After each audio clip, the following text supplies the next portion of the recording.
And hello everyone, oi, it's your boy, it is UK's finest, the man himself, it is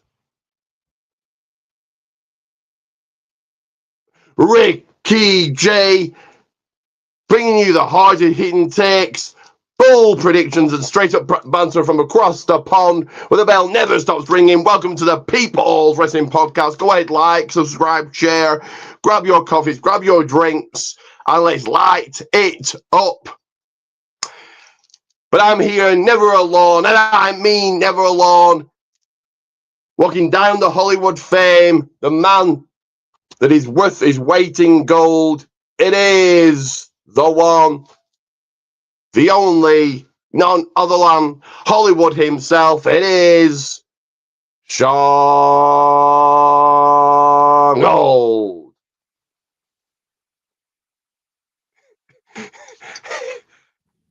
Do you smell it? Do you smell it? And listen, it's not the 4 candles that I lit behind me. It is the reign of the immortal, right? It is me. And I know, like, Ricky sees this and he sees, what is this thing? Well, let me just tell you, for all you people out there who don't understand what this is a high-quality microphone right here. It is attached to another high-quality microphone, as you can see here. Oh, your boy knows what to do. I need to get myself on those, but dude, yes, probably need a better setup, but it is what it is. It is. But yes, you are wearing. Sorry. You are wearing the T-shirt of the immortal one, Hulk Hogan. Of course, that is your favorite wrestler. Do you want to tell people more? See, last week you didn't say much about yourself, but do you want to say more about who your favorite wrestler is and how long you've been watching wrestling? Yeah, I've been watching wrestling for almost 40 years at this point. 39 years at this point. Watched starting about WrestleMania 2-ish, 3, somewhere in there. Favorite wrestler, obviously, growing up, Hulk Hogan, right? You were either Ric Flair or you were Hulk Hogan, right? You were either NWA or WWF. And so I came from, obviously, New Jersey, so WWF territory. And no matter what anybody thinks about Hulk Hogan as the person, you have to understand, you have to first off do the separation between Hulk Hogan the person and Hulk Hogan the actual wrestler and what he was able to bring to the table. Last week we talked a little bit about Mount Rushmores, just a little bit. And I said it's a very hard thing to talk about Mount Rushmores. I think it's the age-old question in professional wrestling is who's on your Mount Rushmore. The problem is there's only 4 spots. How I look at Mount Rushmore is I look at what a person has done for the business. He might be the best wrestler of all time, but what does the best wrestler actually mean? It actually means the person who brought the most money in, who put the industry forward, who, if that person wasn't around, wrestling wouldn't exist at the level by which it does. In all of those respects, Hulk Hogan did that. Hulk Hogan was my guy. Anybody follows me on Instagram, Mr. Sean G18, will see a post from the day he died that I cut real raw, real me, not character, not a gimmick, nothing, right? For what he meant to me as a person. And that was my guy. That was my guy. That was my childhood hero. So when he passed, it was like you guys losing a family member. Just was. And yes, anybody could sit there and say, like, oh, you didn't know him, Sean. You didn't know.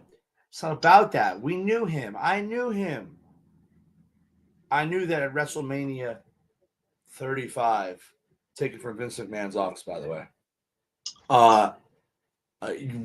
He comes out with Alexa Bliss, and I have tears rolling down my face. And again, you have to take away the man outside of the ring from what he represented. TKO does that very well, don't they? Definitely, yeah. Brock Lesnar. Yes. Also, he Hogan opened up the doors for people like The Rock, Cena, Batista, and listed end of Everybody, wrestling movies. everybody. And you know what's crazy? What's crazy is this.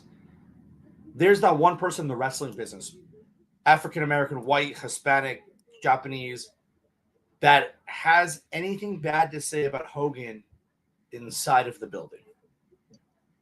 Right? Except for like politicking, right? Great. It's business 101, right? At the same time, he put over the likes of Ultimate Warrior. He put over the likes of The Undertaker in his early years. He put off the likes of Lex Luger, Sting, The Rock. Yokozuna, The Rock, Kurt Angle, Brock Lesnar in his early years. Bully Ray in TNA helped AJ Styles get to where he is and where he wants to be, helped Abyss, and all those things. Came back to the WWE. I was in segments with different people that made a lot of sense. Don't want to hear the nonsense about Hogan. You got to separate the man. And to be honest with you, the man had 2 missteps. We're not going to talk about the sex tape because that's really not a misstep. It just shit happens when you're in Hollywood, right? He was caught on camera saying some derogatory things about African Americans. I do not condone it at all. But at the same time, a lot of other African Americans said that they never saw his racist side. So if he was full on racist, you would see that. Yeah. I think he was in a dark place at a dark time. And his MAGA Republicanist, so what? Listen, so what? Here's the deal, right? I'm going to shoot you straight. Here it is. Right? I am a Republican. I did not vote for Trump. Right? I didn't vote for any U.S. president in that regime type thing because I didn't feel confident in doing that. But if he wants to support MAGA, well, then he's just a part of the other 52 million people that voted for Donald Trump. Yeah. When he came out and he ripped the shirt, brother, and he actually cut a wrestling promo. I was like, what's this? Right, that was Hogan, right? It was Hogan. And Hogan was the first person to tell you that he never for the years got into politics, right? There's countless interviews of him saying, like, I was never that person to get into politics, but as I got older, I started to realize what it's about. Right. And look, whether you like Trump, hate Trump, like Biden, hate Biden, like the Democrats, like the Republicans on the side of the shore, I'll never fault you for those things. I always tell people if you're going to like a particular person, then you need to be able to understand what their policies are. And if you align with their policies, great, 100%. I don't care who you like, great. But if you're liking them for the only reason by Joe Schmo down the street said you should, if you're an 18-year-old kid who you're having your first vote, and your first vote is because I am a Democrat or I am a Republican because my parents told me I should, those are the wrong type of people. Come up with your own opinion and your own wants and needs. And I promise you, when you're 18 years old, your wants and needs are different than a 41-year-old. My wants and needs, I have a brother-in-law, he's 32. When he was in his 20s, we saw differently politically, 100%, right? Because what he cares about is 11 a.m. brunch on a Sunday, living in New York City, right? That's not, I care about property taxes and I care about different things like that. It's not in that realm. So figure out what works for you if you're 18 through 24 and 24 through 30 and 31 through 36. And as you grow up, you realize what's more and more important, different things. That's my soapbox I'm standing on right there. And very, very quickly going back to the Mike Rushmore. My personal one is probably Rock, Hogan. You got to put Cena on there, and for me, Reigns. I think Reigns is. I don't know. Not yet. Not yet. Let me tell you why not yet. So again, you're thinking about it from a 5-year span. I'm thinking about it from a 40-year span, 50-year span. So you have to put Flair on it. Without Flair, there is no NWA. There is no WCW without Flair. There is no territory system without Flair. You have to put Hogan on there.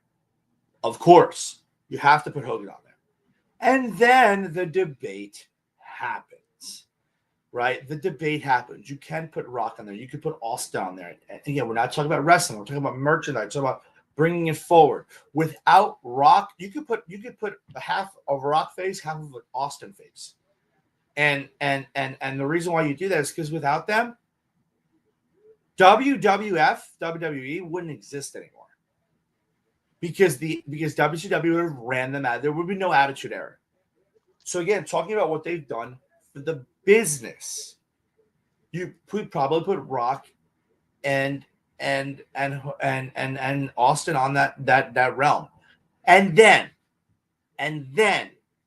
etching his name, making his kind of the beard right now, or maybe some of the long hair. The person in South Dakota on the Mount Rushmore is starting to carve Roman Reigns. Now, not Cena, not for you, not Cena for you. Okay. Again, we have to remove belts and all that nonsense, right? Because belts are predetermined by people, right? Hogan won the belt like 7-8 times, right? Let's be clear here. Here's the problem I have with Cena on Mount Rushmore.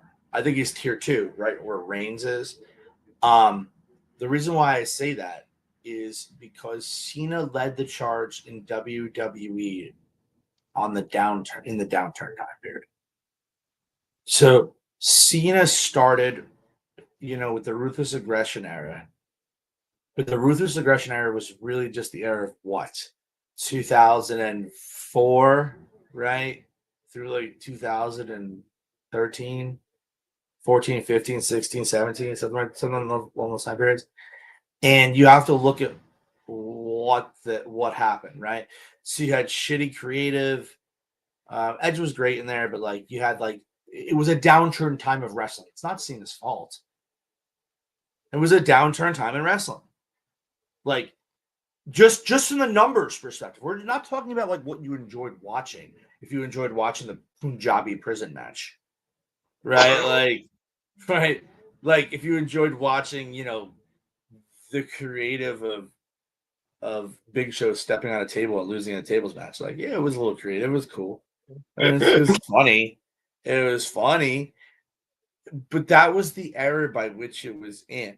It was who was Vince McMahon's son? Oh, it's Hornswoggle. Like this was the era. It almost was a peel back to the caricatures in the early 90s of the WWE. Right? It was, and again, Ricky, I know that you kind of grew up in that era, but at the same time, the era was what it was. Look at the numbers, right? Wrestling as a whole was on a downturn, and let me tell you why.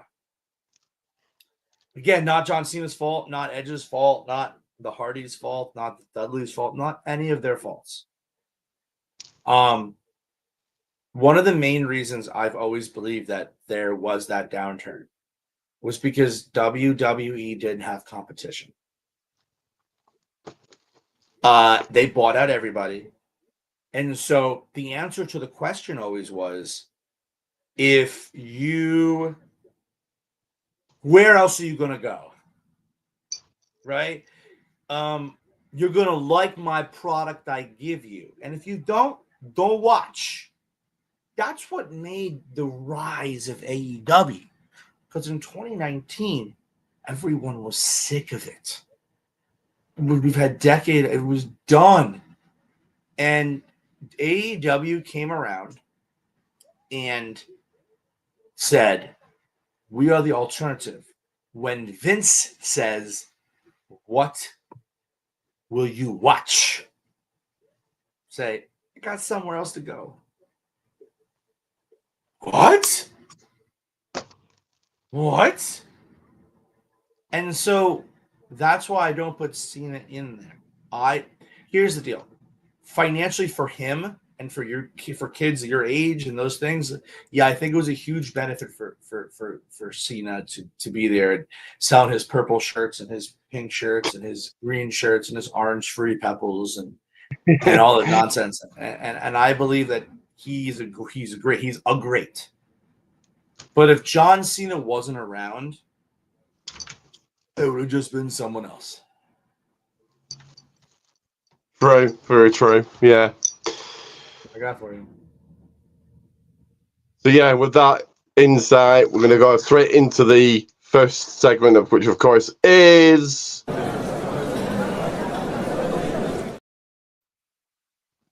what's cooking on the table.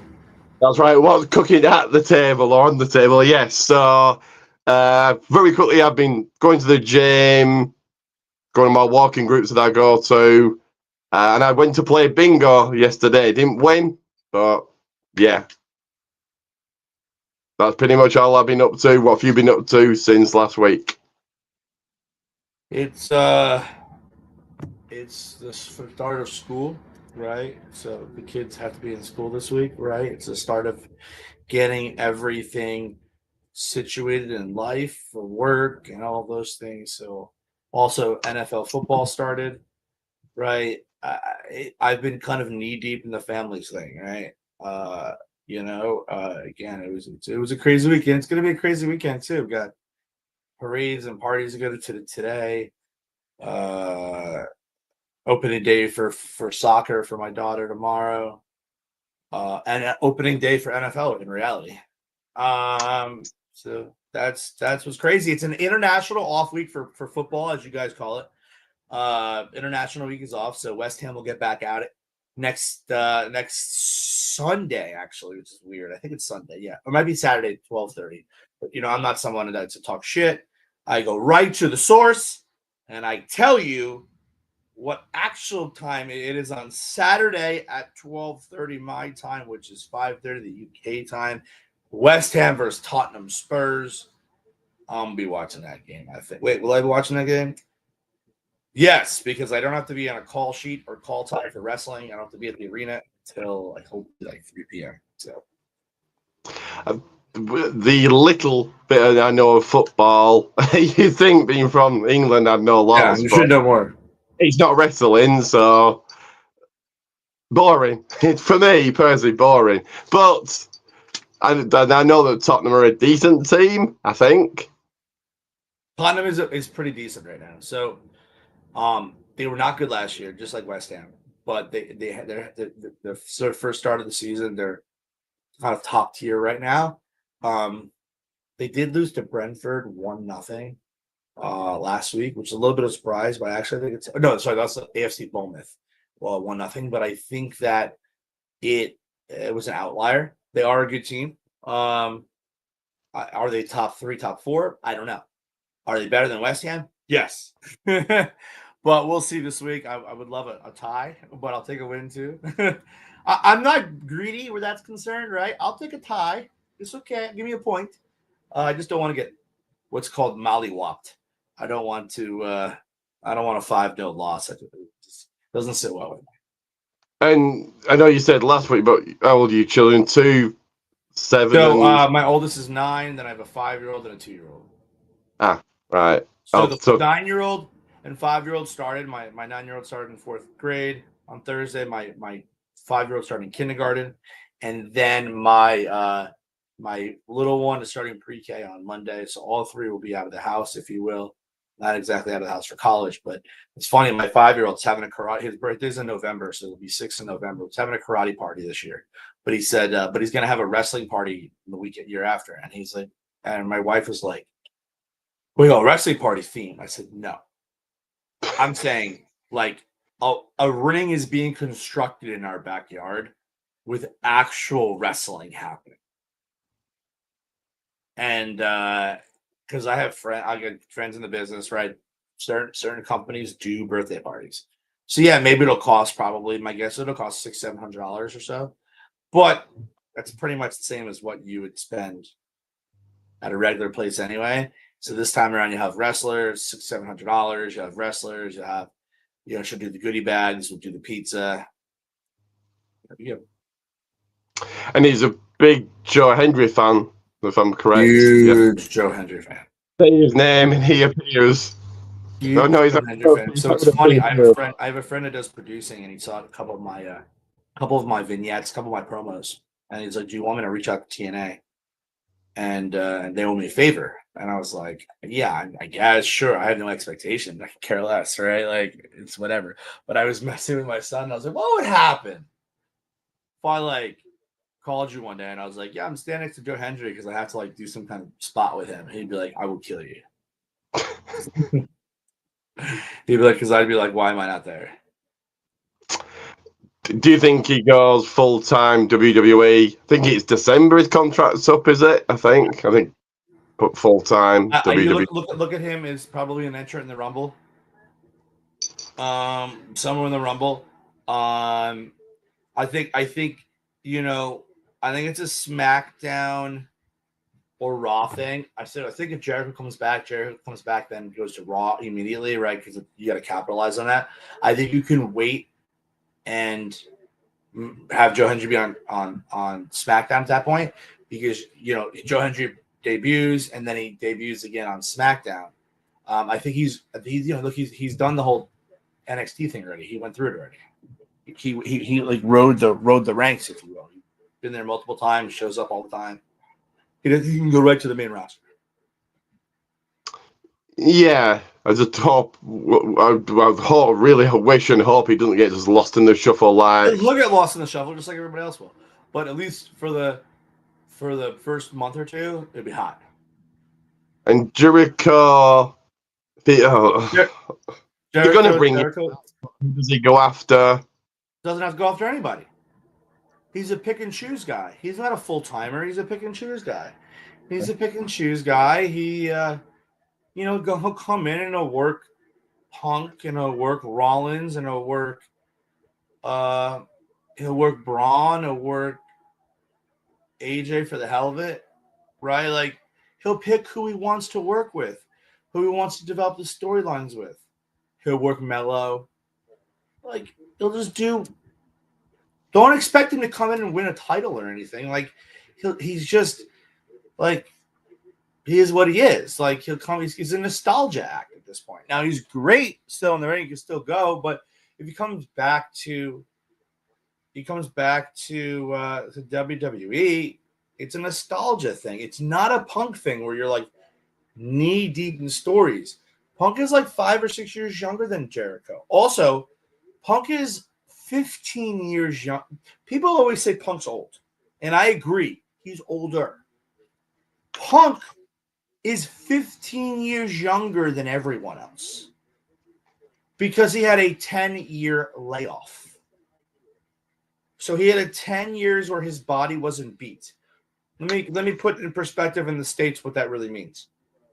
It means if you're still fast enough as a running back, but you're in your 30s and you didn't get beat in your 20s, you have a few years left in the tank then, because your body's not beat up as much. Punk is injured because he's smaller. He's a smaller in stature type person. So he's put his body through a lot in his 20s. But in his 30s, he really didn't. And yeah, a couple of freak injuries. But the man's wrestling a lot. He's wrestling way more in WWE than he did in AEW. Forget about all the problems he had. I can see him. He's wrestling on a Monday Night Raw. He's wrestling on a... What? He's 42, isn't he? Is he old? He's 40. He's 40. I think he's like maybe like 42, 43 or something like that. Maybe 44. But you know what? He's in a body of a 35-year-old. I think he'd probably 3 more years. If he's 43, 3 more years left in him, I think. Maybe 2020. And that's fine. But keep in mind, all the top tier people, all the top tier talent is over 40 in WWE. So keep that in mind. Tom Brady. He's 46. Right, 3 years. 3 years. Then we call it a day. Right? The story is Punk will eventually become champion. Right? Again. That's the story. He's not going to be a 5-second champion. I mean, he might be a 5-month champion. Right?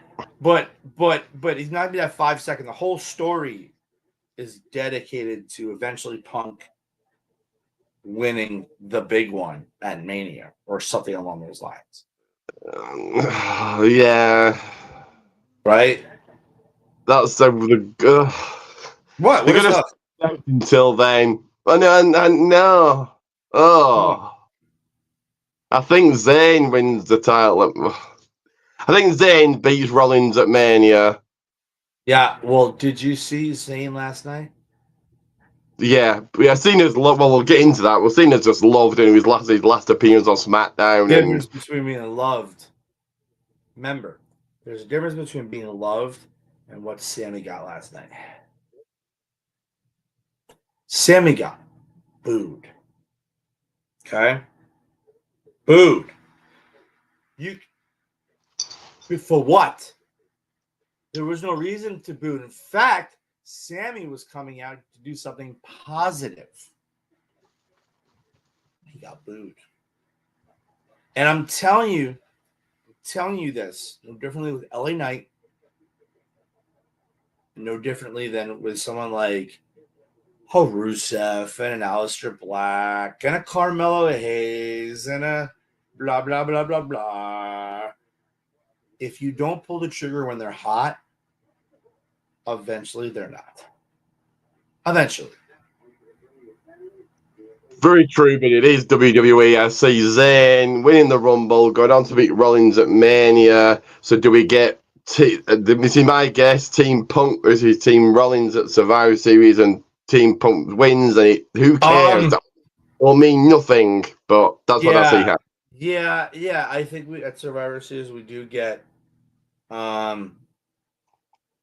somebody like Punk. You get Punk, Knight, Jimmy, Jay, Reigns, maybe. LA Knight, maybe Reigns, Cena. Oh yeah, he's doing Survivor Series. Yeah. Okay, so take out Reigns, put Cena in there, and then it's Rollins, brought the two bronze and the two bronze and some bloodline guys. It's hard. Yeah, this is why it's hard. And then it goes back to the same thing. It goes back to the same kind of conversation we had, right? When Survivor Series becomes 2 nights, and now you have a Raw War Games and a SmackDown War Games. It's all about money. War Games already. Well, last year the women's felt so thrown together. Like it made sense, but also at the same time it didn't really. The women just felt so thrown. Like we've got to have a War Games match. It's got to be 5-on-5, and this is what you've got, kind of thing. That's what it felt like. Just shouldn't be War Games every. It's better than the alternative. The alternative would be Raw versus SmackDown. So it's better than what we would probably get, but also it shouldn't be every year. What? It shouldn't. Yeah. I think when you look at, I think there's the nostalgia thing that we're losing as well. Every time we have a stadium show. Yeah. But we'll go right into the next segment, and I'll let Sean kick this off. So that is.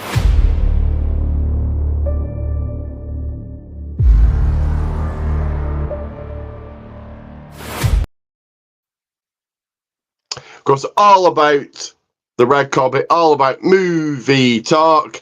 You were just watching a movie, or had a movie on in the background.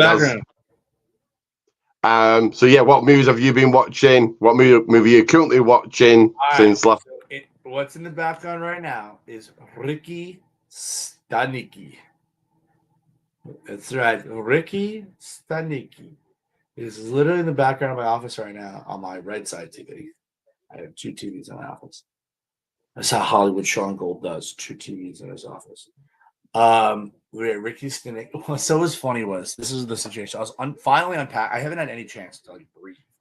Of unpacking from London from my bag, and I put this on in the background, and yeah, it's pretty funny. I mean, it's always been funny.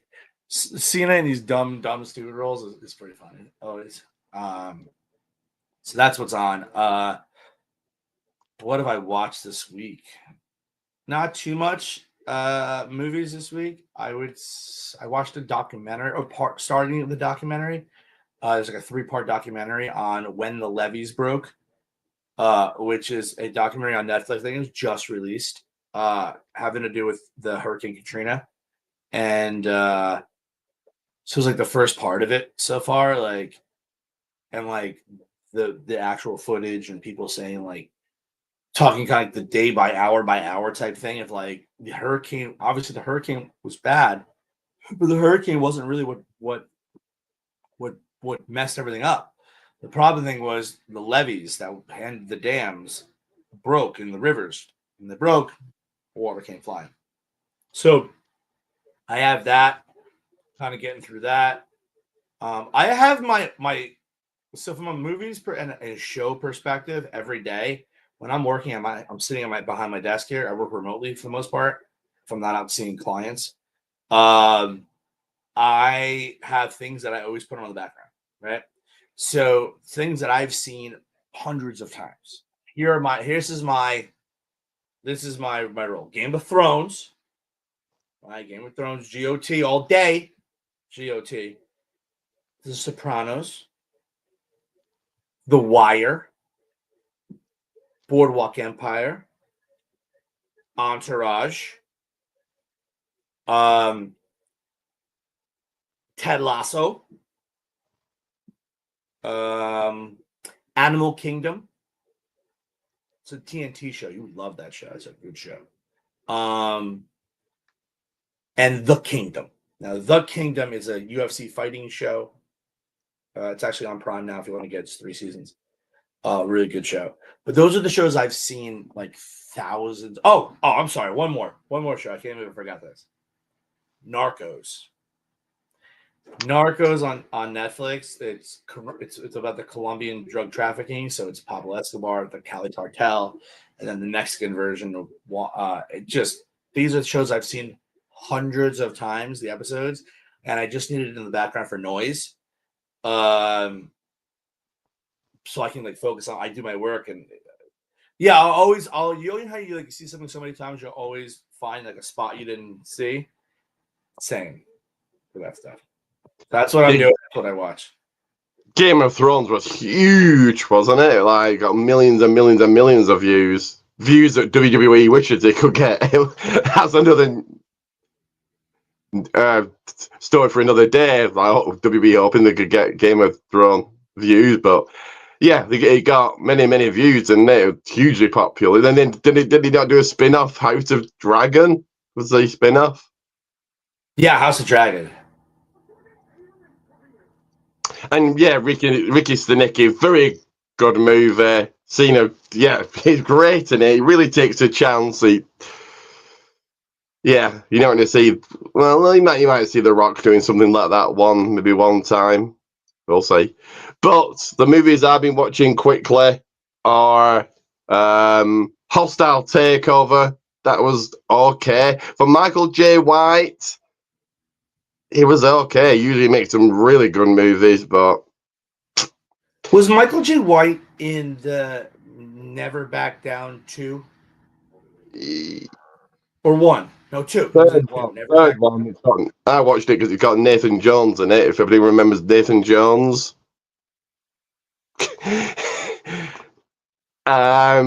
Second movie I watched is somewhere. Oh, I think it's frozen. There it is. Jay and Silent Bob reboot with a tiny cameo from Chris Jericho. That's the only reason I watched it. This was okay. And the third and final one, Nobody 2. Great movie. Great movie. The first one, fantastic. Second one, probably just as good. Like usually when they make second movies, like sequels, are not as good as the first, but this was good. Highly recommend it. So yeah, those are the movies I've been watching. Certainly be watching the movie that's coming out in October, The Smashing Machine, which looks absolutely really excited to I'll get like the bootleg copy. Probably talk to my friend about it. I'll get it as soon as it comes out. I'll get it on his server. I'll go watch. That's one of the rare trips I will take to actually go and watch it. None of these movies I watch at the cinema I'll watch on Netflix, Fire Stick. But I'll go and watch. Though, I did go to the movies and see The Iron Claw by myself. I go to the cinema by myself. Why not? If you want to watch a movie and no one else wants to go with you, you either miss out or go and watch it. So yeah. But yeah, I'll be going watching The Smashing Machine. Really looking forward to that one. And of course, the final boss, which we're going to talk about in a second, looks completely unrecognizable in it. Yeah. But that's okay. He was a little too muscular. Well, we're going to get into that in a second here. But after this ad, let me have to play this first.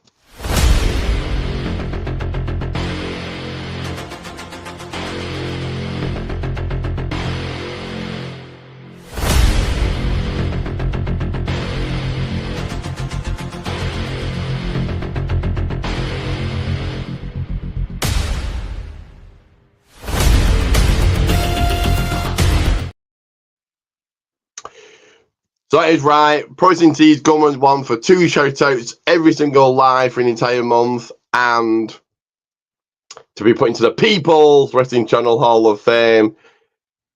But yes, let's get into what's going to happening in the wrestling world with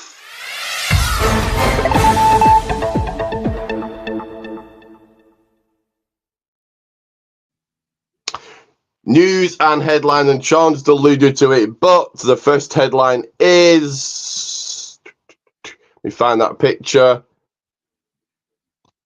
the final boss, The Rock, loses 60 pounds of muscle. I've never had 60 pounds of muscle ever in my life. Neither am I going to do, but yeah, but you know what though?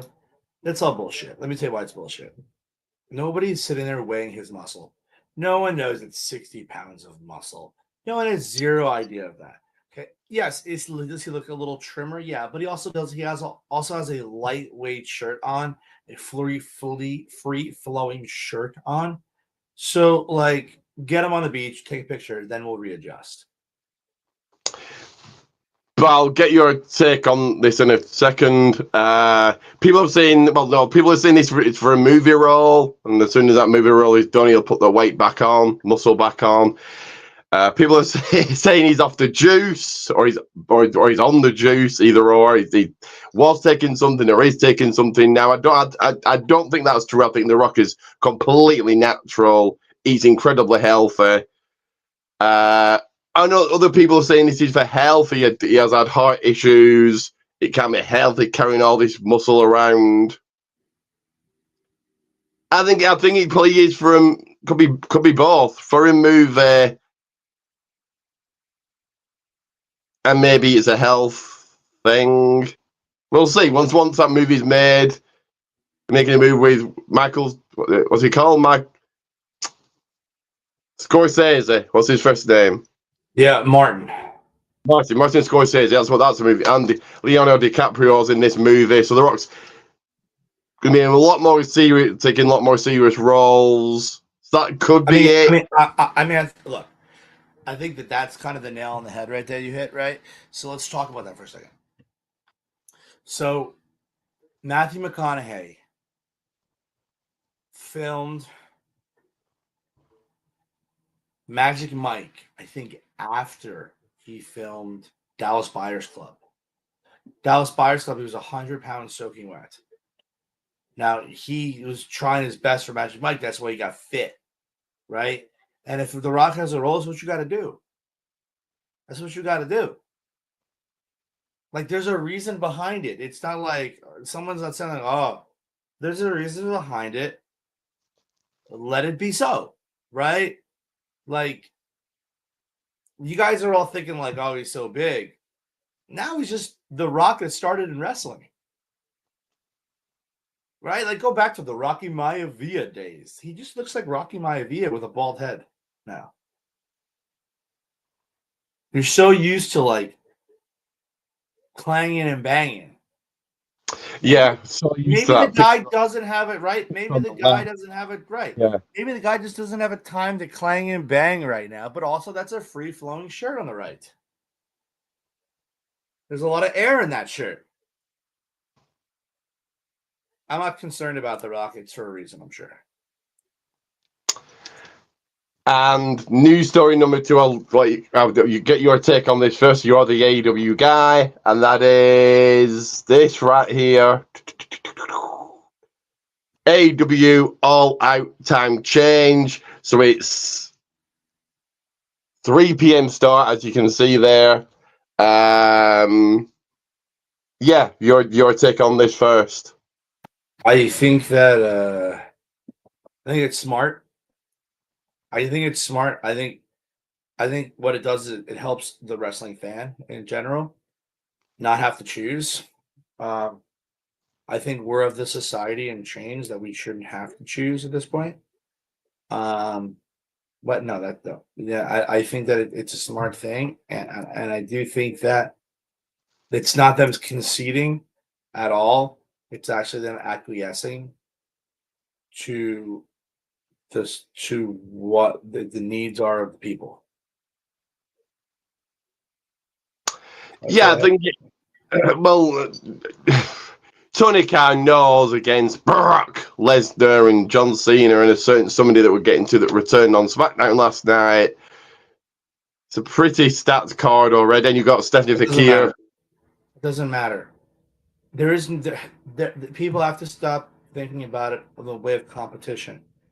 The pay-per-view buys, they're not. It's not like this is not 1995 anymore, right? The AEW fan of the people that purchased the shows, 165,000 people, are going to still purchase the show, and they're going to watch WWE later. This just gives everybody a chance to watch both in one day. Yeah, because I'm usually when they're on at the same time, it depends. Sometimes just watch. If it's the Saturday night's main event, I can watch Saturday night's main event and then Right. AEW. But if it's a pay-per-view, it's usually the things. pay-per-view. See again. So this is on ESPN app. It's like it's and again, if you have ESPN the app, you should be fine to be able to see this. But it's more along the lines of if both of them were paid PLEs, yeah, then there's a level of competition there, but there's not. WWE for the most part has been free for the most part. And so it's always something you can get back to. It's no differently than a show you like to watch on TV that is going to be on Peacock the next day or whatever, or like you have a DVR, and then you have a game that you want to see live, right? And so you purchase the AEW pay-per-view, and then you watch WWE's after. Because the investment is in the purchase. Yeah. But again, it's a small number. It's a small number. It's 165,000, 175,000 buy rate. So it's not that big of a deal. But it does make it easier. I will be doing that. I'll watch All Out and then straight into WrestlePalooza. Yeah. So it starts at 8 p.m. UK time. Yeah. You're screwed. I probably finish just as WrestlePalooza starting. You're screwed. So that's 4, and then I'll probably watch the buy-ins. So that's 5 hours, 3 hours, imagine, of WWE. So 8 hours. 8 hours of wrestling. You're screwed. But yeah, it makes it easier for me to watch. I'm usually watching AEW the day after. It's just, then it's Raw, and then it's, Now I sit here and complain, but I still watch it all. So there's that. I'll sit here and say 2-3 pay-per-views from WWE, but I'll still watch those 2-3 pay-per-views. Next week, SmackDown on Worlds Collide on straight afterwards. but I'll still sit and watch it. You'll still watch it. So, whilst I'll sit here and complain, I'll watch. But yeah, I think it's smart. It's better for them changing the time. Makes it easier for people to watch. You can watch both. People aren't having to choose. Those that just watch AEW are watching AEW anyway, and vice versa for WWE. Yeah, smart for AEW. Yeah, that's my take. Makes sense to me. So no this week in wrestling history. I looked, so there's really no noticeable dates to talk about or mention. So we'll get right into today's wrestling with this right here. Give me one sec. There it is.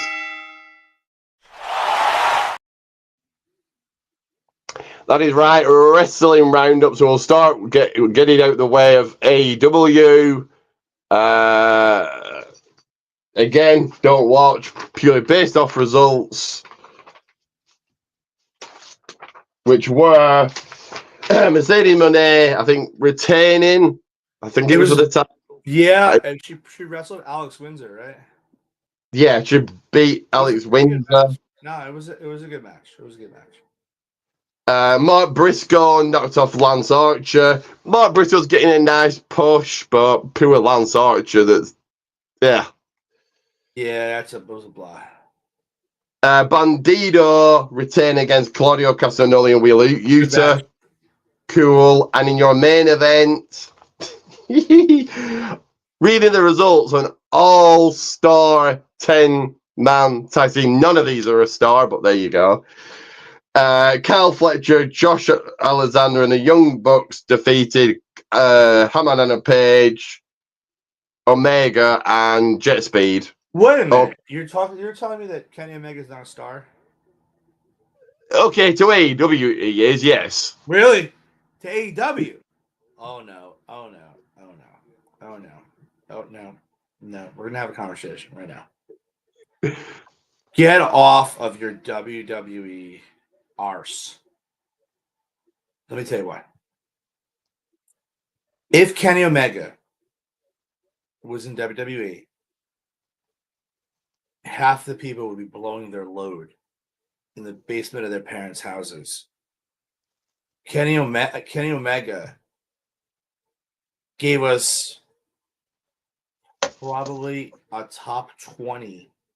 He's in the top 20 for greatest matches of all time.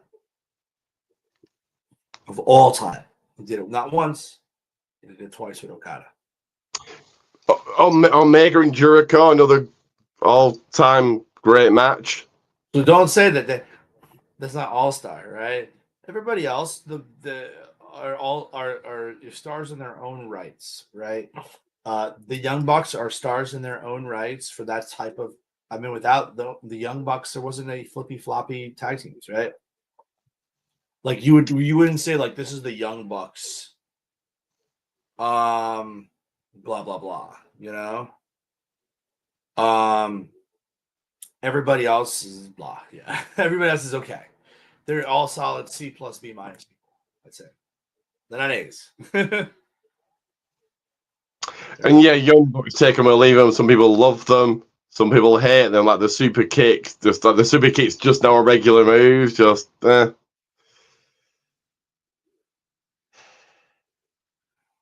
Right.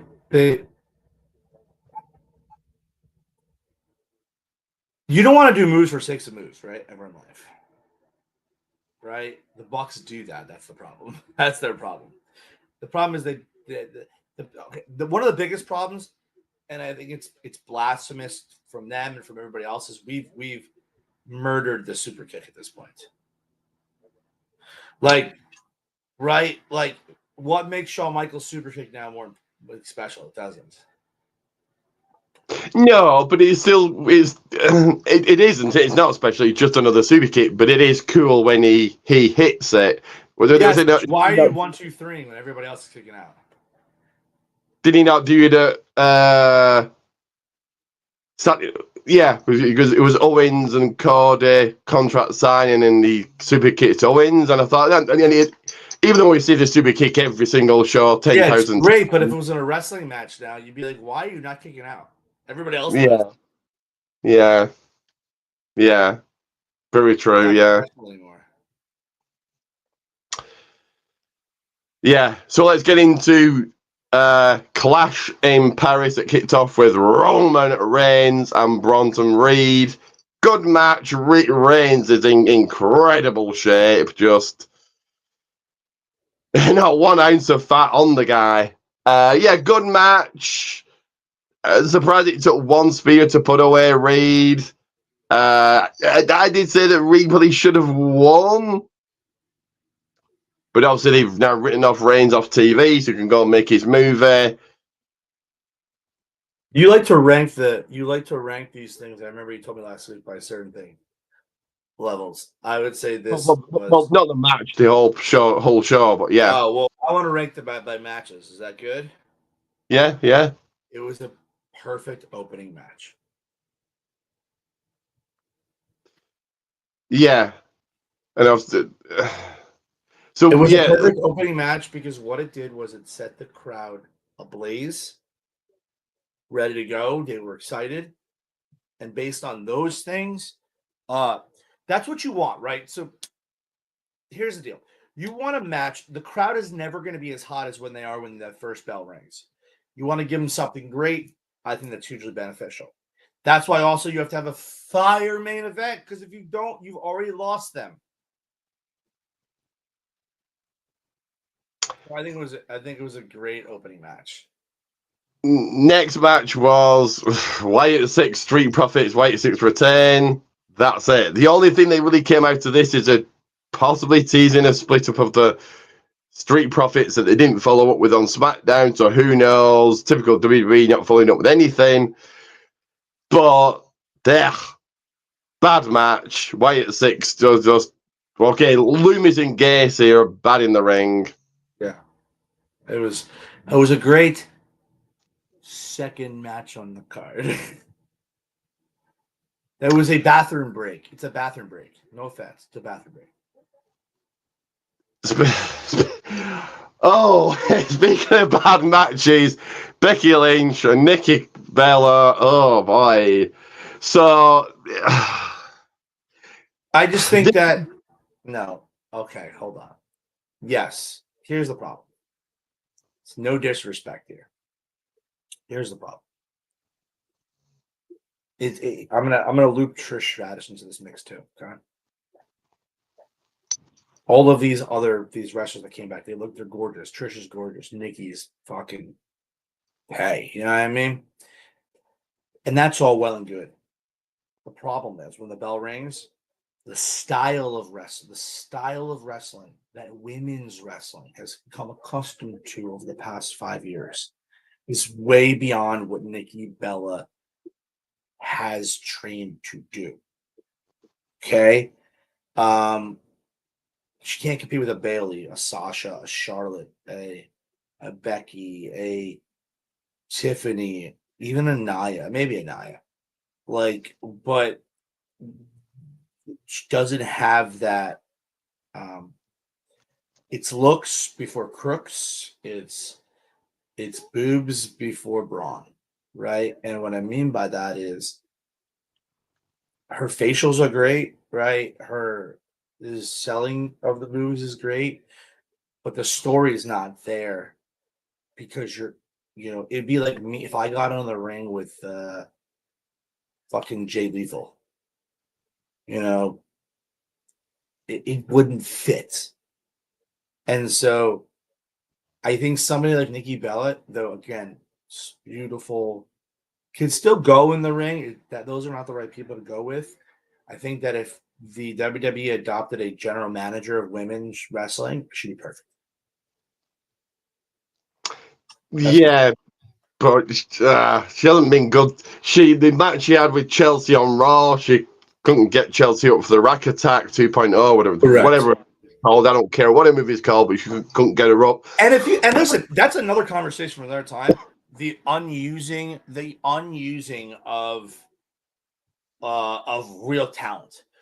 They use Chelsea from a communical end of things, and I know Chelsea. I've met her a few times. Yes, she does. She turns piss into champagne, right? Unequivocally, she is amazing at that. This fucking girl, though, can go in the ring. Have you ever? I want a little homework for you if you haven't done this. I want you to go. We're reporting this next week. I want you to watch her versus Penta. It's from Lucha Underground. Sick match. I like Penta, so well, yeah, definitely watch that. And then so good. She can wrestle, but she's also entertaining. The problem is, and it's unfortunate, the WWE is, for the most part, I'm going to say it needs to be said, there are points in time that Vince 2018 are coming through.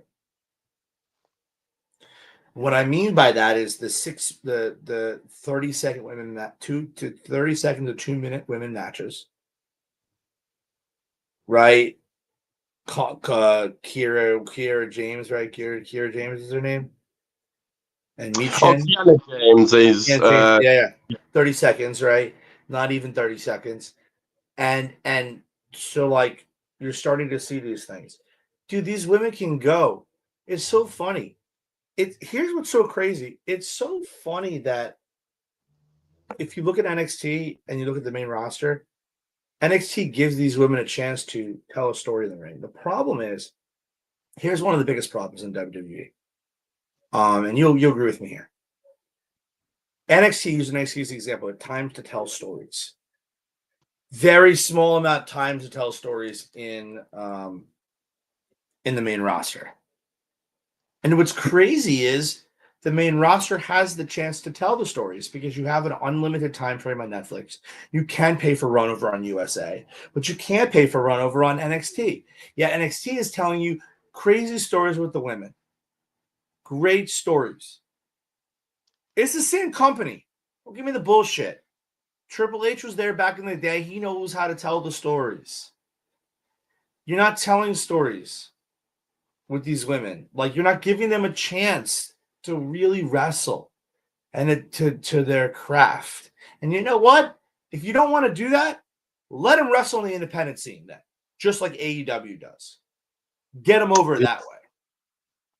That's my soapbox. But real quick, back to Nikki. Yeah, she couldn't get Chelsea up with the rack attack. Yeah. The multi-person match, obviously her lack of ability in the ring was hidden, and then this. So she misses the bouncing.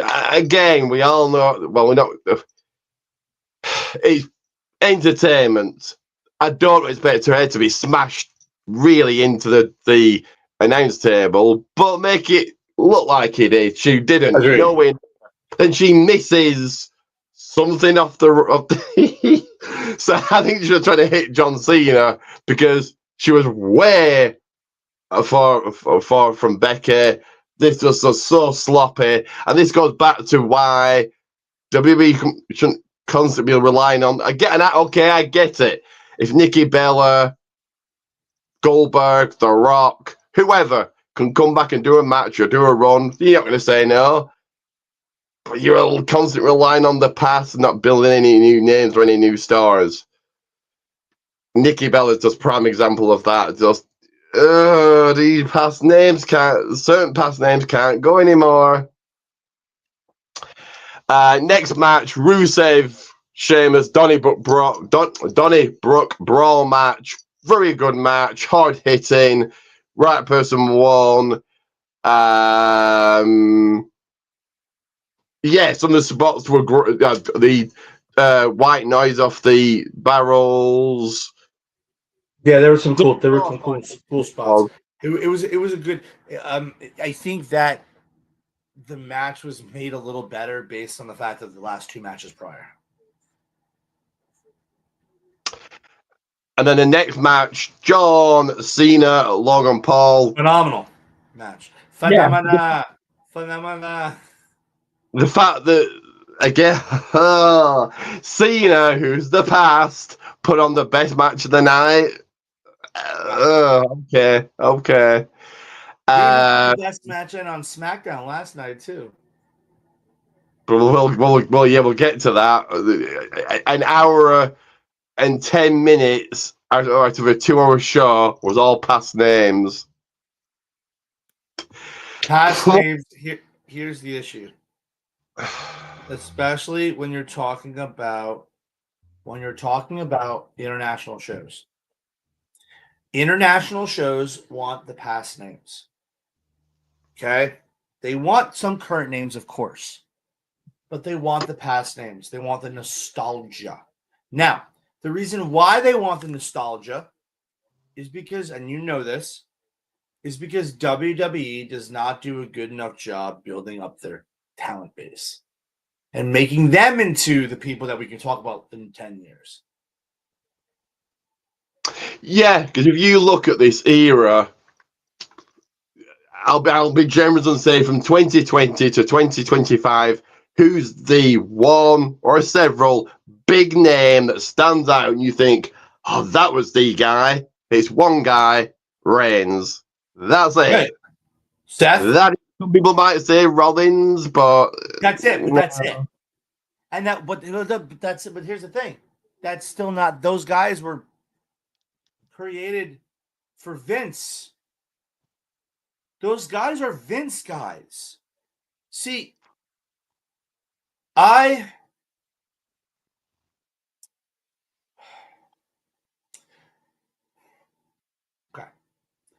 I'm about to say something people are not going to like.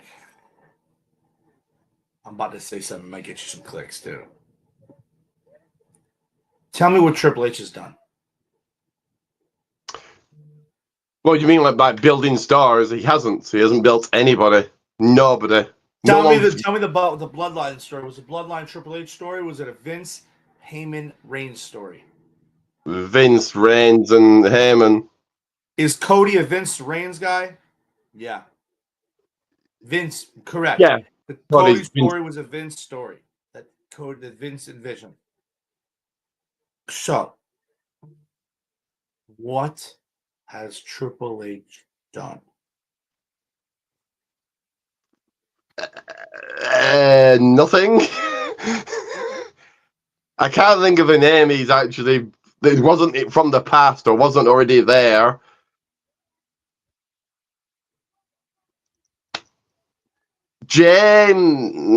But Jay's gone right back to where he was. So. And Jay's an extension of what? The Bloodline. Yeah, I can't think of anybody. You had somebody like Jacob Fatu, who's a monster. He's a really nice guy, but he's fucking monster. Now you've turned him into a fucking comedy act. Yeah, and then he wouldn't. And last night, oh no, he was there. Was he there? No, he wasn't. I don't remember. One. Was he there on the show last week? I don't even know. I can't even remember. Right? So, for all the shit that Tony Khan gets, and a lot of it's justified.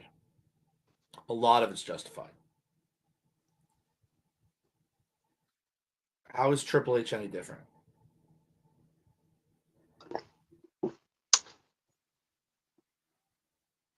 Nothing. But he People isn't get real. mad. People get mad at Adam Copeland for leaving. There was nothing for Adam Copeland to do in the WWE anymore. Same thing with Bryan Danielson. They didn't want to use them anymore. So you know what they did? They said, we still, and it's their bodies. It's their bodies. We got time left. We're going to go somewhere else. Every person that goes to the W that moves over, either which way, has something that somebody else doesn't see. But I also go to the Rusev thing. And I go to the Aleister Black situation. What have they done since coming back? What have they done? Nothing. Yeah, Rusev just nothing. Aleister Black, nothing really. Like, yeah, he's wrestling with Damian Priest, but they're doing that just to justify his existence there. And a win over Sheamus means nothing. Nothing. Yes, a former multi-time champion, but in the year 2025, what does a win over Sheamus really mean? And what's he done with it? Nothing. He cut a pre-tape promo on Raw. Dude, his Sheamus's, I mean, Rusev's best character in AEW when he was talking about God. My God wants me to do this. I'm like, shit, who is this God? My God needs me to do this, and you will repent to the Redeemer. Okay. Take that character, blow it up here. Aleister Black. Turn yourself into the Bray Wyatt character. Aleister Black was beauty with R-Truth. And I love R-Truth. Great comedy act. He's probably going to go in the Hall of Fame one year. Whenever, when he retired, he's probably going in the Hall of Fame.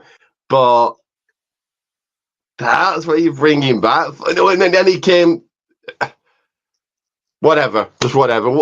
Yeah, why have they brought Aleister Black back? Why they brought Rusev back? Just for them, must be a lot of money. But anyway, back to this match. Cena Logan, Cena pulling out the Styles Clash, Cena pulling out the End of Days. Really good match. I like this. I like this Cena. Right? So I don't always like Cena, right? I'm not a huge fan of John Cena per se. I didn't put him on the top four right now, but I like this Cena. This Cena is a nostalgic Cena, not a John Cena. He's nostalgic, but I wrestled Baron Corbin, End of Days. I wrestled AJ Styles, End of Days, and we'll talk about SmackDown in a little bit here. But I'm loving this Cena. You know, Cena used to be the 5 moves of doom. And that's what he did. He only did 5 moves. Now he's breaking out everybody's moves. It's fucking great. I love it. And then, of course, your main event, which shocked me, who got pinned. I thought it was going to be LA Knight, I did too, but or the Yeet man himself, Jey Uso. But the man that did get pinned, he make.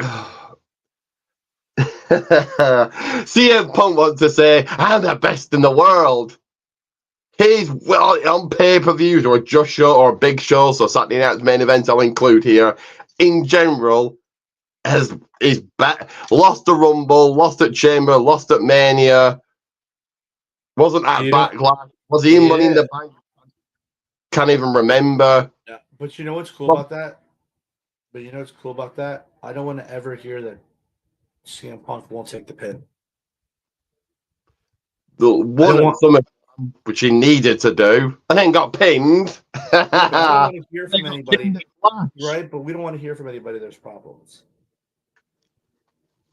So he's not the best in the world at all. His win-loss record on pay-per-views is horrendous. Think he's the best in the world at business. Yeah. He's doing business with Seth Rollins. I'm eager to see where this goes. But you know who's in the but you know who's in the forgotten situations of life? Knight and Jey Uso. Yeah, Jay's we'll get to Raw in a second, but Jay looks like he's just going right back to where he like him winning the world title at WrestleMania didn't even happen. It did. I want you to every word. Okay, I'm gonna do a thing, and I want you to every word I say after I take a breath, you say yeet. Okay, you ready? Yeet. Ready? No. Yeet. Yet. Ready? Here we go. Went downstairs. Yeet. Went to the doctor. Yeet. Turned around. Yeet. I'm already more like yeet. So no. That's him. That's his promo. Yeah. Because he can't cut a promo. It's just this year. If you can't cut a promo and you're okay in the ring. If you can't cut a promo and you're okay in the ring, you are nothing more than what? A mid-card talent. He cut one good promo leading into Mania against Gunther, and that was You be it. my brother. Yeet. That one. Yeet. No yeet. Yeet. I told you no yeet. Yeet. Crowd doesn't know what the fuck's going on. Because he's a comedy act. But then, yeah, it's like Jey Uso's title reign never even happened. Right back to fit What with you don't understand is if you really truly want Seth Rollins to be a heel, you remove his music. because the crowd confused you. Oh, Every time that Jey Uso, you saw it this past week, I think.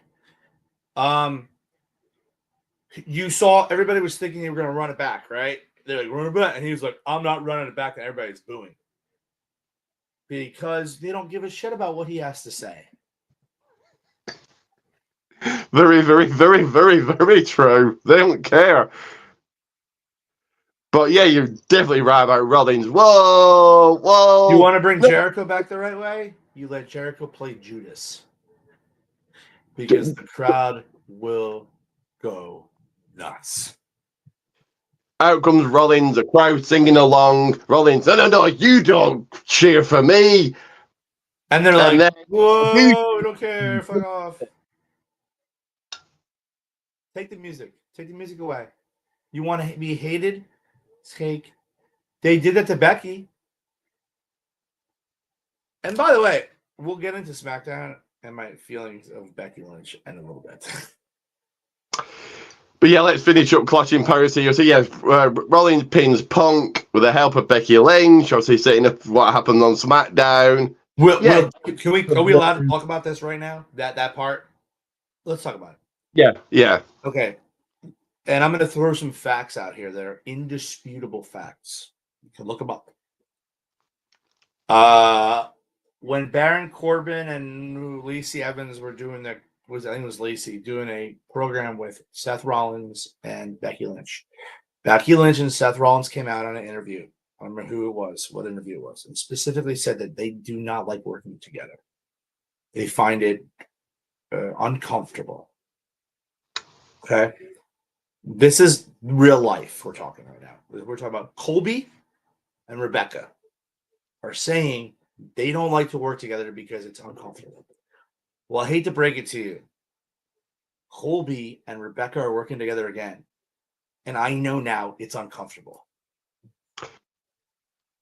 Why will it be uncomfortable? They're married in real life. They came out. They were married in real life when they did the Baron Corbin thing too. It's uncomfortable to work together. It's uncomfortable. They said it's uncomfortable for them to work together. Not to be in the same building, but it's uncomfortable to work together in a storyline. Some of the things are because some of it is real. What I mean by real is it is a real chair shot. It is a real this. It is a real that. It is a real end of days. It is a real thing. And when you see your wife get her ass kicked, there's a realness to it. And I think that I find that interview that happened a lot, and you can look it up where it was years ago, but you can look it up. I find that interesting that they're working together again, just based on the fact of that knowledge that I have based on their interview. So what I'd like for someone to do, maybe you can make a call. I'd like to get them on the show or a show. And I'd like that to be the question. A couple of years ago, you guys had stated it was uncomfortable to work together on screen. Has that changed, or are you doing it because you're made to do it? That's my feeling. I would imagine they're probably made. Very good question. Yeah, they're probably doing it for the big $90 as what everybody's doing it for. But yeah, good pay-per-view. I'll give it mid-card to main event rating. I would say mid-card would be the mid-card. I would say lower end of the mid-card. I would say a good solid backlash, if you will. Right? A good solid capital punishment, if you will. So yeah, Monday Night Raw, the very first one ever in France. Hot crowd. The crowd made it, but the show itself was Fuck the oof. show. Fuck the show. Can I just tell you, I could legitimately I think I did. I've watched the AJ Styles part at least 3 times. That was a good match, and the crowd absolutely loved Forget the it. match. Just the entrance. But you watched that on mute.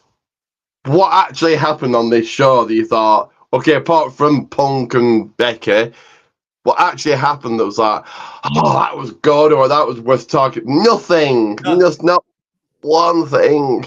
Nothing, right? Goes back to the conversation we had last week, right? If you didn't watch it, did you miss anything really? No, not One really. segment. That's it. Yeah, that's it. So yeah, let's speed through this quickly. Kabuki Warriors over Judgment Day women. Who cares? At this point, who cares? Sure. Balor over Dragon Lee. Dragon Lee's only getting TV time because of the AAA thing. Otherwise, if that wasn't it, if WB didn't own AAA, Dragon Lee would be Correct. on main events, the actual show, not the main event segments. That makes sense. Correct. Penta and the War Raiders over New Day and Grayson Waller. Okay. Like, so far, nothing do I actually really care about here. It's just cool. These are all just match. Yeah. Dominic Mysterio, AJ Styles. Styles should have won here, but I get it. Having what's probably going to happen on next Friday, the reigning defending IC champion win the AAA Mega title is a big deal. And El Grande Americano helping Dominic. Just what for me that watches everything. I watch AAA and they just had a match, but now Grande's helping Dominic. For those like me that watches everything, it's best to not ask any questions. Yeah, I guess at this point you can't ask questions because then you get more and more confused. You have a headache. And then it's better to watch everything. Raw, SmackDown, NXT, AAA. And when you do it, it's like, but hang on, this happened. Anyway. Yeah. And so CM Punk comes out, Becky Lynch interrupts, then Rollins comes out, Becky slaps Punk. This was the only good bit of Raw, and it was just building to what happened on a show.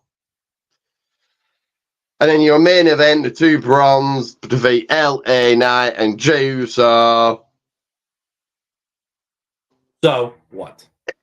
Who cares? Okay, the two bronze got a win. And Jimmy comes out. Oh, and Jay whispers under his breath, I need you. I can't do this alone. Great. Wonderful. So now you have the Usos back together, which will eventually lead to the Usos winning the tag team titles again. And we're back to 2021. 2022. With no bloodline. New Day Usos won last time because they put on some great matches in the past, but No, I'm saying we're back to the Usos being a tag team again in 2021, 2022 without the bloodline story. And then they beat the Judgment Day.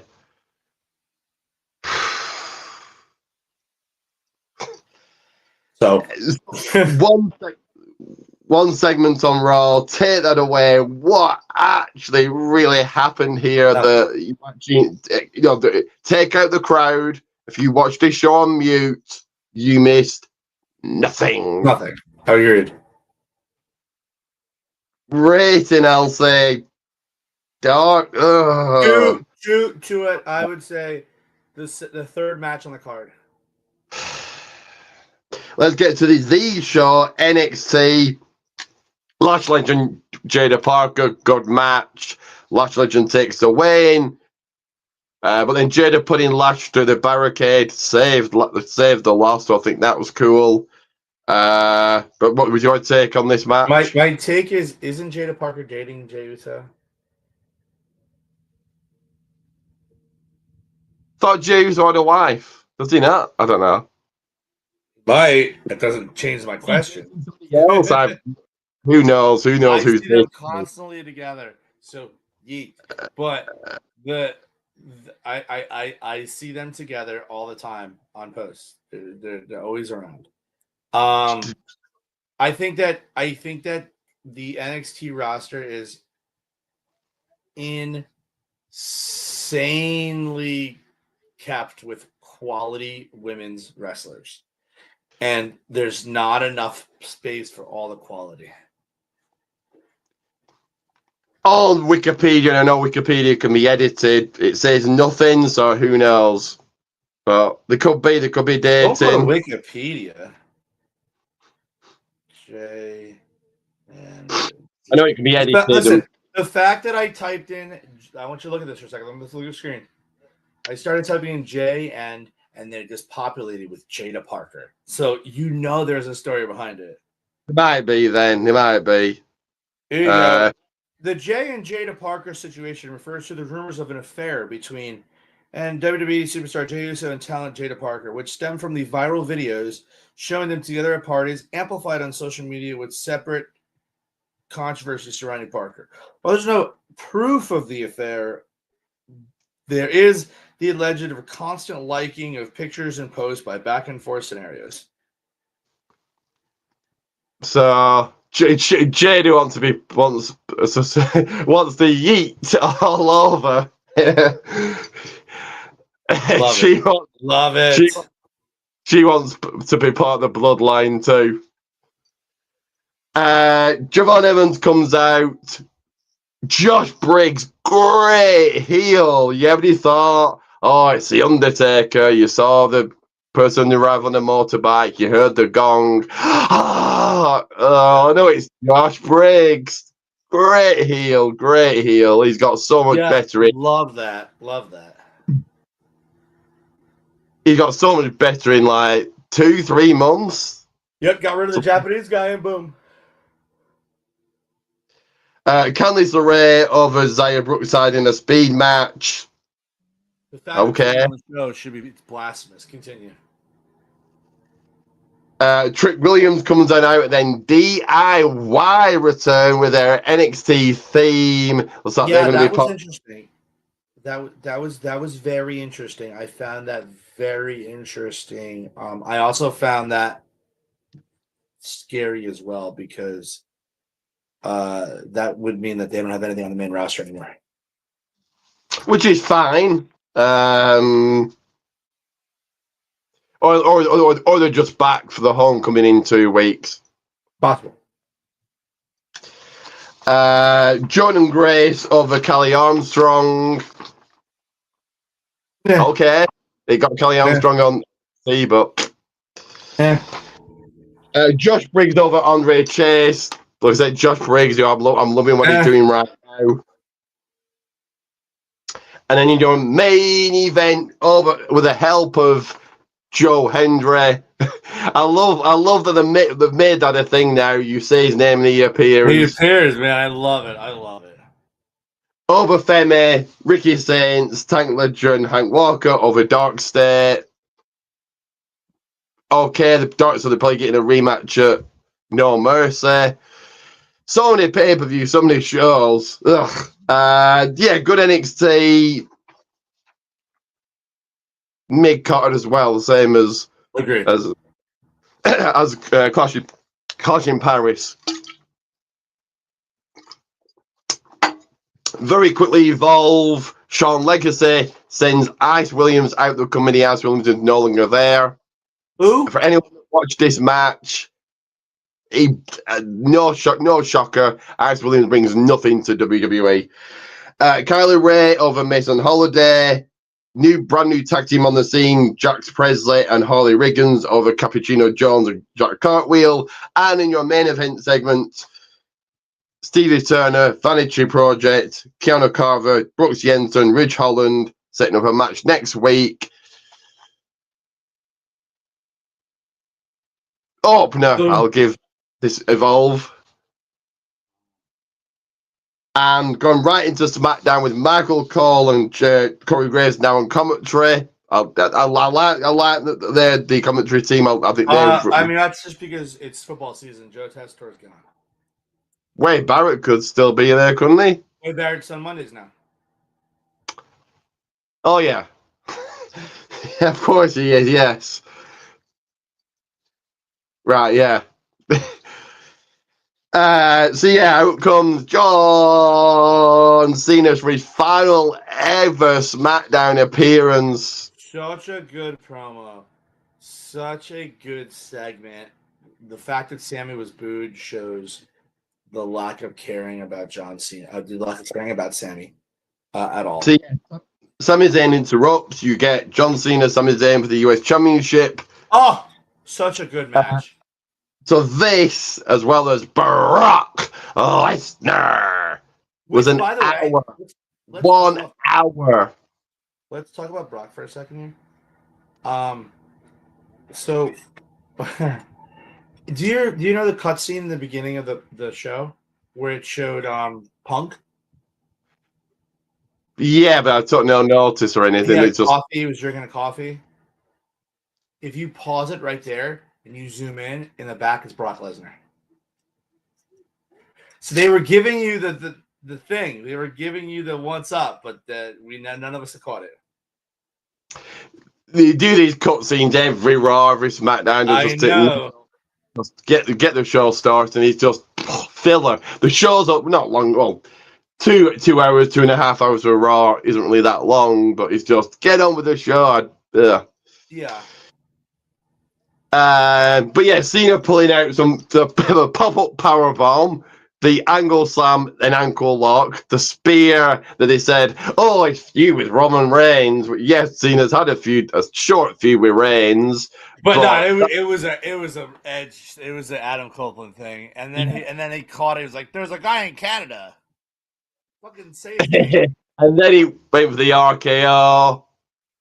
I love Cena's the talking that Cena does in the ring. He like goes up to Sami Zayn and he's like, "Gonna RKO you right now. Is that okay?"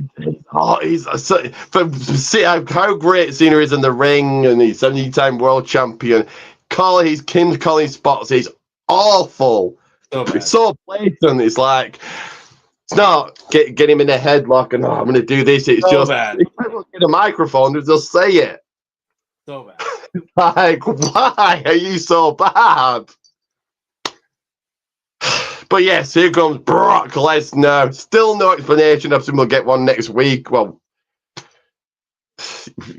we'll get an explanation of next week why Lesnar's attacked Cena. No, we won't. We won't get an excuse, I don't think at all, because didn't he say see you at WrestlePalooza? So he's on next week. I think he's on the next 2 weeks from now. I think Lesnar's on the next 2 SmackDowns. Okay, then maybe we will. Well, why? No, but here's the question. Great, Lesnar's on the next 2 SmackDowns, but Cena's not. So what? Because Cena's going to be on Raw instead, right. Which Lesnar will be on. Who knows? Exactly. Let's not ask these questions. It's a ratings grab because next week is SmackDown followed by straight after Worlds Collide, and they're probably thinking, are we burning out the fans here? How do we get the fans watching? Brock Lesnar. Will we get an explanation? Possibly, possibly not. Who knows? But yeah, an hour with Cena and Lesnar, 2 part-timers that probably won't be there next year. Cena's done and he's Lesnar back just for this, possibly. Yeah, but here's the thing. Forget about Lesnar for a second. The only reason why people were sold out in Chicago was to see John Cena. And a certain somebody which we'll get to here very shortly. Speaking Yes. of Alex Black, we spoke about him earlier. We'll skip that nonsense. He came back just after Mania, and this is his first big win, which is a big win. Damien Priest, former world champion, US champion. Yeah, David Arquette was a WCW champion too, so relax there. But yeah, big win over Aleister Black, but over Priest, but it's been months. Okay. Exactly. And it's probably leading to a match at, do they stick it on WrestlePalooza? Maybe. Julia retained against Meechin. Nobody We can skip cared. that match. Let's skip that match. I don't want Everybody was just waiting for the final segment, which was Seth freaking Rollins, Becky Lynch. We need to talk about something. Did I miss something? Hold on. Did MJF and Ashley Church get married yesterday? Who?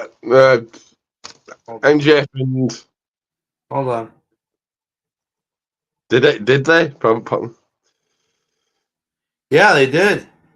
Congratulations to MJF and Alicia Atout on their wedding yesterday. I'm looking at their pictures right now. I'm looking at the pictures. Let's see who's there. Kip Sabian, Penelope Ford, Hangman, Shivani, Hook, Sterling, Garcia, Double J, Tony Khan, Thunder Rosa, Aubrey Edwards. I mean, that's just who's in this photo. Would people WWE be allowed, like a Ricky Saints? Would be allowed to go? It's a wedding. Probably. It's a wedding. The kayfabe is over. Maybe Not not me. so much. MJF is AEW and Ricky Saints is now WWE. Yeah, but I don't even know if they're friends. If they're friends, yeah, why not? But yes, Seth freaking Rollins, Becky Lynch, CM Punk, and a certain after 10 years, and what a pop! What a pop! Looking But you know what? incredible. AJ Lee is back, so Punk and AJ versus Becky Rollins at WrestlePalooza. For those that watched, and I watched it a couple of times, what they did after the show went off air, AJ picked the title up, so it looks like she's not only going for the title, but probably going to win it.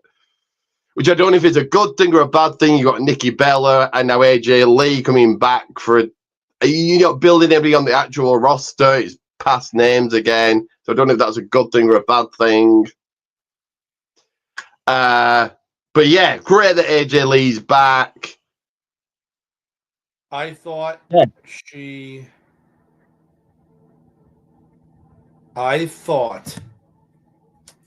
first off, she looked phenomenal, right? Looked like she did when she left, right? She stays in shape. Her little crazy character. I am eager to see what she does in the ring with. Again, we're going to talk about this for a second because we're going to reference back to Nikki Bella again. Because AJ does come from that era. I'm interested to see how she does in the ring with Becky. Can she still go? Can she go in a way by which a wrestler needs to go at this age? I'm interested. One of the things I don't like, and there's nothing we can do about it. Remember I talked about the element of shock and awe last week? There was no shock and there was no awe. We knew. It defeats the holy shit. I can't believe it. For people that thought it could have been somebody else, Punk buried that in the promo because he said, because people were thinking, it could be Bailey, could be Rhea, he said. He basically said it's not them, it is. So people. I would do a double. I would have done a double turn. I would have had Rhea come out. Everybody's expecting AJ. I would have had Rhea come out, Rhea get in her face and say, "You're not worth my time." Plus, there's somebody that wants to kill you even more. Yeah. Like, if anybody was in any doubt thinking, oh, it might be this person, buried that, not buried. Exactly. It's like, you put it away right there. Exactly. So, oh, it might be Bailey, it might be Rhea. No, oh, it's definitely Bailey. Definitely. Yep. So, 100%. for a massive, massive pop, she got like Rock or Austin levels of pop. Like, yeah, it was good. It was a good pop. And, after and what it looks like it's going to happen is it looks like there's going to be a mixed tag at WrestlePalooza. And then it looks like whatever next thing is AJ is going to beat Becky for the title. And if they do the dumb thing, not that anybody cares, not everybody cared last year, but the champion versus champion thing at Crown Jewel for the Crown Jewel Championship. I don't think they're doing that this year. If they do that, I can see Punk costing Rollins, and that's what leads to the War Games match, or builds to the War Games match. This is a long storyline. 2 years in the making. It's been 2 years. They've been saying this, do the same. It's been kept fresh, which is good. But rating for SmackDown, definite main event. But as I said, an hour of 10 minutes of past names, and they had 50 minutes of current names. A women's match no one cared about, and Aleister Black. Awesome. Solid lower mid card.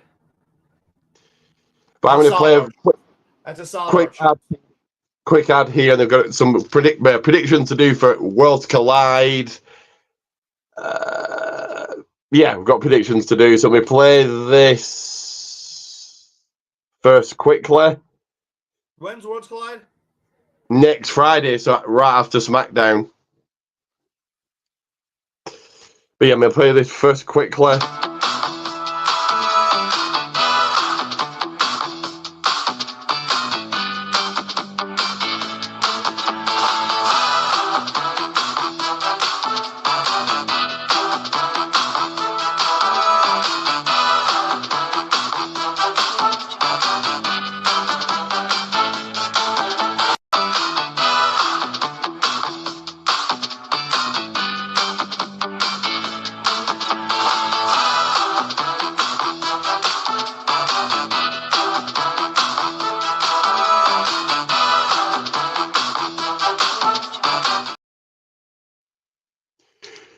But yes, like, subscribe, share, all of that. So predictions time for the WWE side of things.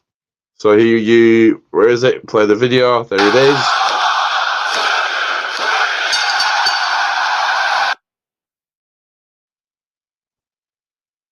And I put that little man on again. That little micro mini, little mini guy.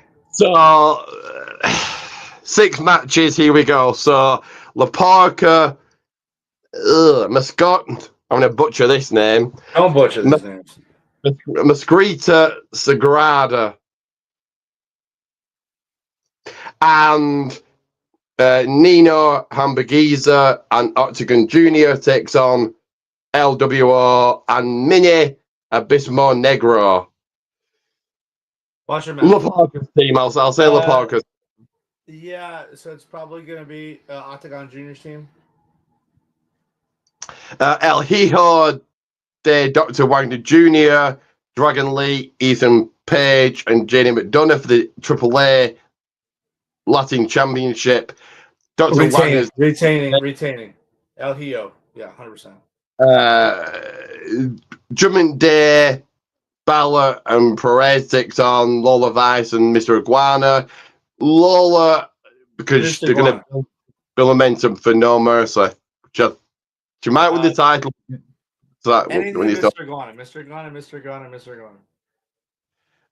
Natalia takes on Fabia Pace. The winner of this going on to get a title shot. I think Natalia. Yeah, I think it's not gonna be Natalia. It's Nikki. It's Natty. Natty. Yeah. With the AAA tag team titles, New Day taking on Pagano Psycho Clown. Pagano Psycho Clown retain. And in your main event, El Hijo del Vikingo, Dominic Mysterio, Triple A Mega title. I think Dominic's doing it. The Kingo is fucking amazing, though. Okay, let's be clear. I've seen him live many times. He is amazing, but it's Dominic. It's a better storyline. It's a better thing for social. And we'll finish up here in 1 second. The final segment. Show promotion time with.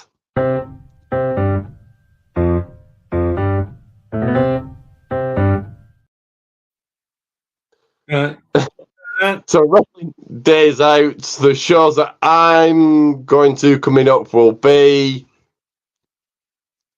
this right here in Leeds, True Grit Wrestling, True Grit Games. I believe tickets are still on sale. I'll be there. So yeah, everybody watching, go and get yourself one. And then the day after, so a big weekend, a long day for me. So True Grit, SmackDown, Worlds Collide. The day after. So I'll be in Bradford the day after that. So yeah, get the tickets for that. But the man himself, Sean, will be live. Let me just take that off. October 25th in Hamilton, New Jersey. I'll also be.